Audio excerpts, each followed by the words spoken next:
नमस्कार, मैं अशोक कुमार पांडे और स्वागत है आपका टीसीएच पर। अगर कोई पूछे कि इस देश में क्या चल रहा है तो एक लफ्ज में उसका जवाब यह होगा कि इस देश में चल रहा है तमाशा और सिर्फ तमाशा। यह शैतान का लुक दिया हुआ है। में देवी की आराधना के लिए यह गरबा होता है।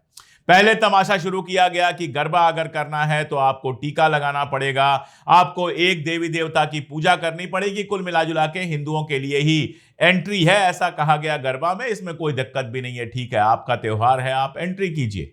लेकिन दूसरे धर्म का मजाक उड़ाकर आपका त्योहार कैसे बनेगा, ये किसी के समझ में आने वाली बात नहीं है। सीधी सी बात है कि धर्म या अपनी देवी देवता के लिए आपके मन में कोई भक्ति नहीं है, किसी तरह का कोई आपके मन में ना श्रद्धा का भाव है, ना ही आपके मन में समर्पण का भाव है। आपने मान लिया है कि मुसलमानों से नफरत करना हिंदू होने की इकलौती निशानी है, और किसी भी धर्म के लिए इससे ज्यादा शर्मनाक कुछ नहीं हो सकता है कि किसी दूसरे धर्म से नफरत करना उस धर्म का होने की निशानी बन जाए।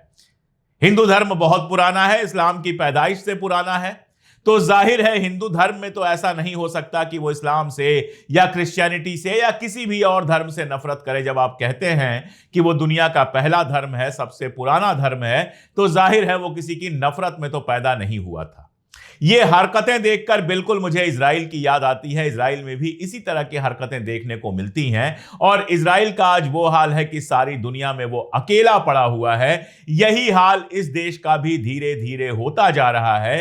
अपने इस नफरती मानसिकता के कारण ये लोग पूरी दुनिया में पेरिया स्टेट में बदलते जा रहे हैं भारत को। भारत जिसकी पूरी दुनिया में इज्जत थी, उसकी इज्जत धीरे धीरे मिट्टी में मिलती चली जा रही है। और इसका सबसे बड़ा एग्जाम्पल देखिए कि आज जब संयुक्त राष्ट्र संघ में दुनिया भर के सारे इंपॉर्टेंट नेता हाजिर हैं, जब 2 स्टेट सोल्यूशन की मीटिंग चल रही है, इंग्लैंड हो, फ्रांस हो, पुर्तगाल हो, कितनी ही लग्जमबर्ग हो, कितनी ही कंट्रीज ने फलस्तीन को मान्यता दी है, दुनिया भर के वहां से वीडियोस आ रहे हैं, तो दुनिया में डंका बजने का दावा करने वाले नरेंद्र मोदी कहीं नहीं दिख रहे हैं।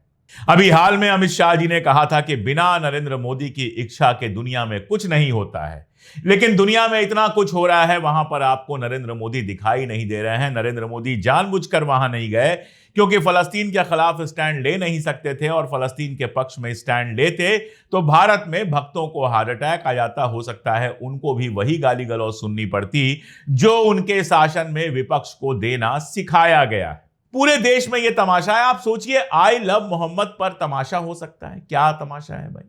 आजकल तो किसी शहर में जाइए, I love Doon, I love Dehradun, I love फलाना शहर, आई लव दार्जिलिंग, हर जगह लिखा हुआ है। बड़ी नॉर्मल सी बात है, जो जिसको चाहे उसको लव करे। किसी को अपने देश से प्यार है, किसी को अपनी नदी से प्यार है, किसी को अपने कपड़ों से प्यार है, किसी को अपने प्रेमी प्रेमिका से प्यार है, और सबको अपने देवी देवताओं, अपने जो धार्मिक प्रतीक हैं उनसे प्यार होता ही है। ये जो गरबा कर रहे हैं, गरबा के लिए नियम बनाया हुआ है कि टीका लगाना बहुत जरूरी है। ये भी तो अपने धर्म से जबरदस्ती या असल में प्यार दिखाने का तरीका है। फिर अगर किसी मुसलमान ने एक छोटा सा आई लव मोहम्मद लिख दिया था तो इसमें क्या जरूरत थी तमाशा करने की। लेकिन तमाशा हुआ, और जबरदस्त तमाशा हुआ। तमाशे का नतीजा क्या हुआ कि जो चीज जो केवल एक शहर में छोटी सी घटना की तरह हुई थी, आपने उस पर तमाशा किया, लोगों को गिरफ्तार किया। नतीजा यह हुआ कि आज देश भर में लोग आई लव मोहम्मद का बैनर लेकर निकल रहे हैं। ट्विटर पर बाकायदा ट्रेंड चला जिसमें हिंदू, मुसलमान, सेकुलर सब शामिल हुए, और किसी को कहीं कोई दिक्कत नहीं हुई। हमारा देश वो है जहां कट्टरता बहुत ज्यादा फली फूली कभी नहीं। ये वो देश है जहां रहीमदास कृष्ण के दोहे लिखते हैं। ये वो देश है जहां हुसैनी ब्राह्मण हैं जो अली के गुण गाते हैं, करबला को याद करते हैं। कितने रसखान को आप ले लीजिए, गिनते चले जाइए, आप गिनते जाएंगे। अगर कवियों को देख ले, कलाकारों को देख ले, तो वहां धर्म को एक तरफ रख के इस तरह के प्रतीकों को बड़े प्यार से अपना लिया जाता है। लेकिन नहीं साहब, आपकी सरकार को तमाशा करना है। यूपी में योगी जी की सरकार को तमाशा करते चले जाना है। इसीलिए आई लव मोहम्मद किसी ने लिखा, उस पर भी केस किया गया और उसको गिरफ्तार कर लिया गया। नतीजा क्या हुआ? आज पूरे देश में आई लव मोहम्मद का लोग बैनर लेकर चल रहे हैं।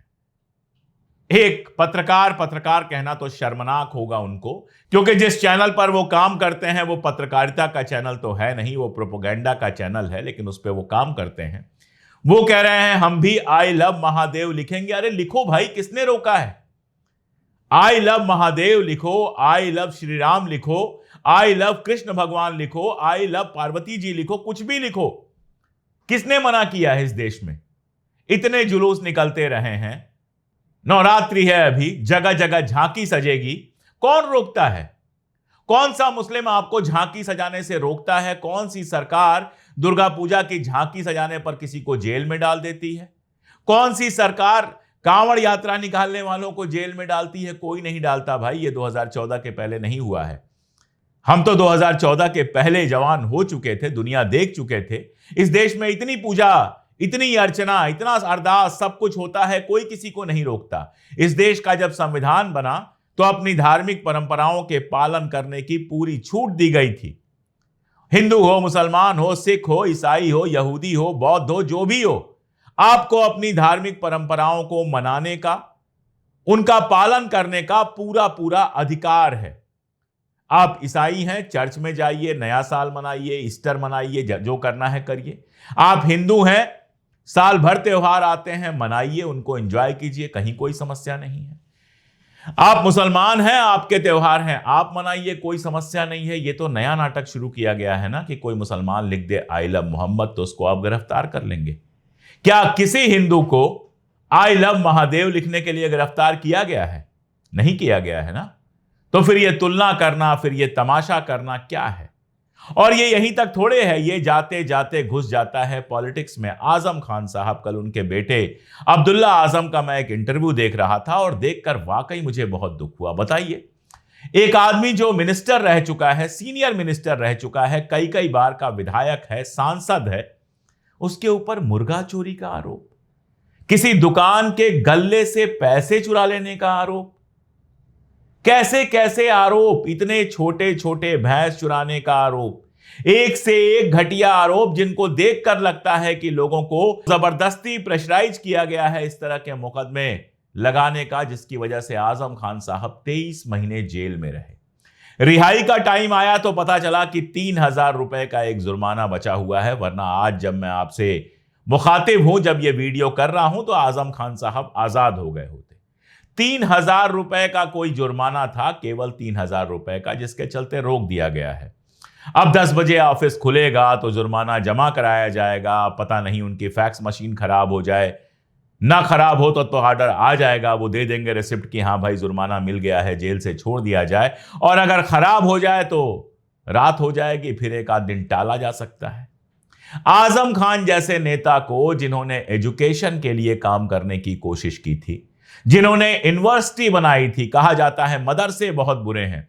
अरे भाई, जिसने यूनिवर्सिटी बनाई उसको तो 23 महीने से तुम जेल में रखे हुए हो, उसको तो तुमने अपराधी बना दिया।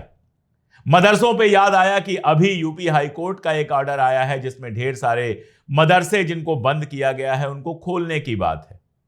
और यहां आजम खान साहब जो एडवांस एजुकेशन देने के लिए बीए, बीएससी, एमबीए और बाकी सब कराने के लिए यूनिवर्सिटी खोलते हैं, उनको 23 महीने जेल में रखा जाता है। मुर्गी चोरी, आलू चोरी, गल्ले से पैसा चोरी और ऐसे ऐसे घटिया आरोप लगाकर, जिन आरोपों को सुनकर ही शर्म आती है।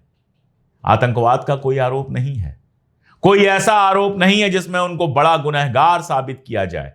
ये छोटे छोटे छोटे आरोप, जिनसे जमानत लेते लेते महीनों बीत जाए, 2 केस में जमानत मिले तो तीसरा बच जाए, तीसरा में मिले तो चौथा लगा दिया जाए, चौथे में मिले तो 5-6 एक साथ लगा दिया जाए। यही खेल खेलते खेलते 23 महीने से आजम खान साहब जेल में है और आज रिहा होना है तो 3,000 रुपए का कोई जुर्माना सामने आ गया। और मजेदार बात तो यह है कि सुबह जो उनको गाड़ियां रिसीव करने गई थी, आप देखिए पुलिस कितनी चिंता करती है कि जो गाड़ियां रिसीव करने गई थी उनके ऊपर 75,000 रुपए से ज्यादा का जुर्माना लगा दिया गया कि वो नो पार्किंग में खड़ी थी।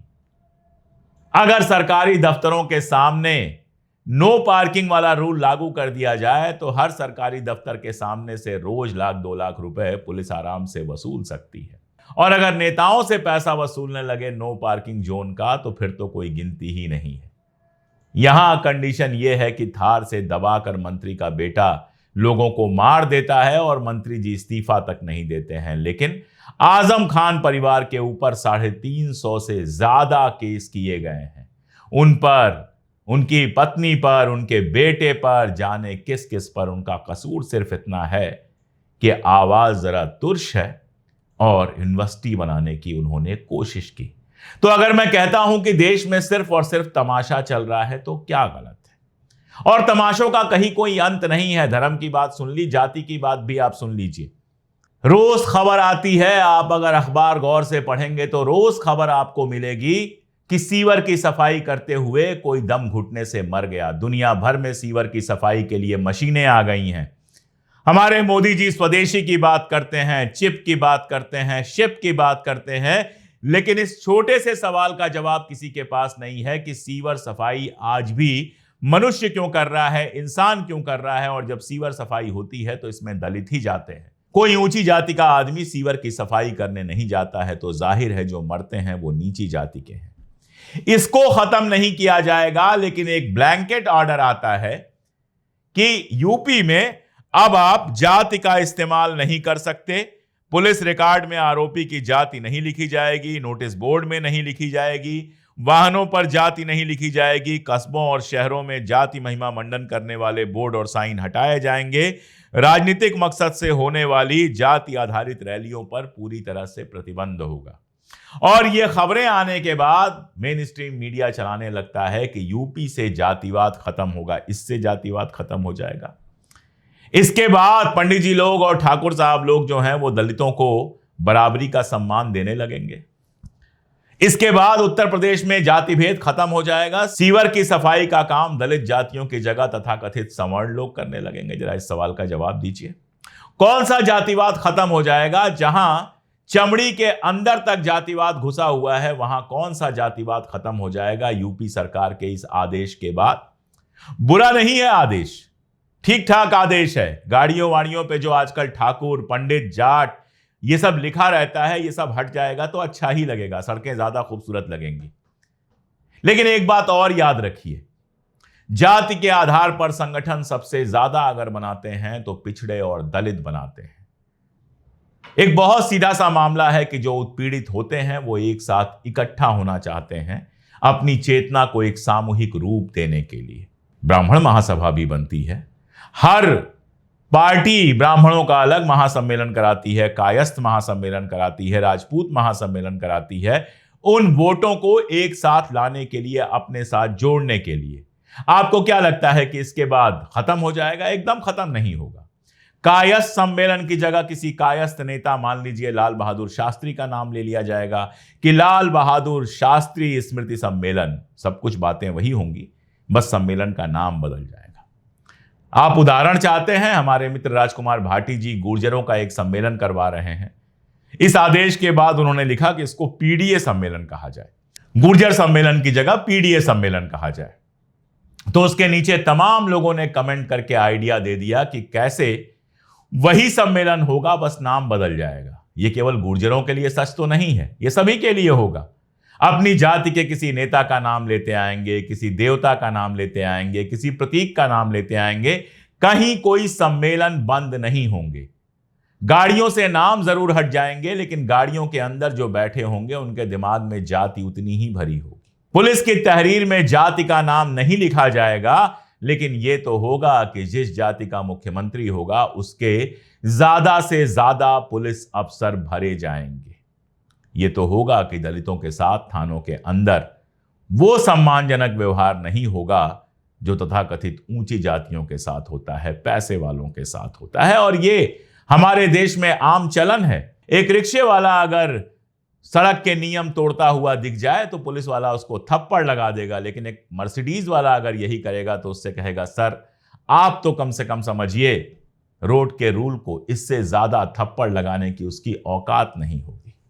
तो जातिवाद दूर करने के तरीके तो दूसरे होंगे, लेकिन गोदी मीडिया जो खुद एक तरह की जाति के लोगों से भरा हुआ है उसको ये जाति हटाने का काम लग रहा है। कल को ये कह देंगे कि मुसलमान जो हैं वो अपना नाम मुसलमान जैसा नहीं रख सकते और फिर कहा जाएगा कि इस देश से धर्म को मिटाया जा रहा है, इस देश से सांप्रदायिकता को मिटाया जा रहा है। ऐसी नौटंकियों से न सांप्रदायिकता मिटती है, न जातिवाद मिटता है। जहां प्रधानमंत्री खुद अपने पिछड़े होने की बात चीख चीख कर पता नहीं कितनी बार कह चुके हों, जहां भारतीय जनता पार्टी के नेता खुलेआम अपनी जाति का प्रदर्शन करते हों, वहां जाति लिखने, 2-4 जगह जाति लिखने पर प्रतिबंध लगाने से जाति छूट जाएगी। जहां आजम खान जैसे आदमी को, जैसे नेता को 23 महीने फालतू के बिल्कुल घटिया आरोपों में जेल में रहना पड़ता हो, वहां आप कह रहे हैं भेदभाव मिट जाएगा। जहां गरबा के पंडाल में मुसलमान औरतों का मजाक उड़ाया जाता हो, वहां आपको लगता है सांप्रदायिकता मिट जाएगी। जहां आई लव मोहम्मद कहने पर तमाशा हो जाता हो, वहां आपको लगता है कि देश में भाईचारा स्थापित हो जाएगा। मुझे तो ये सब तमाशा लगता है। आपको क्या लगता है? कमेंट बॉक्स में बताइएगा जरूर। आज के लिए इतना ही, बहुत शुक्रिया।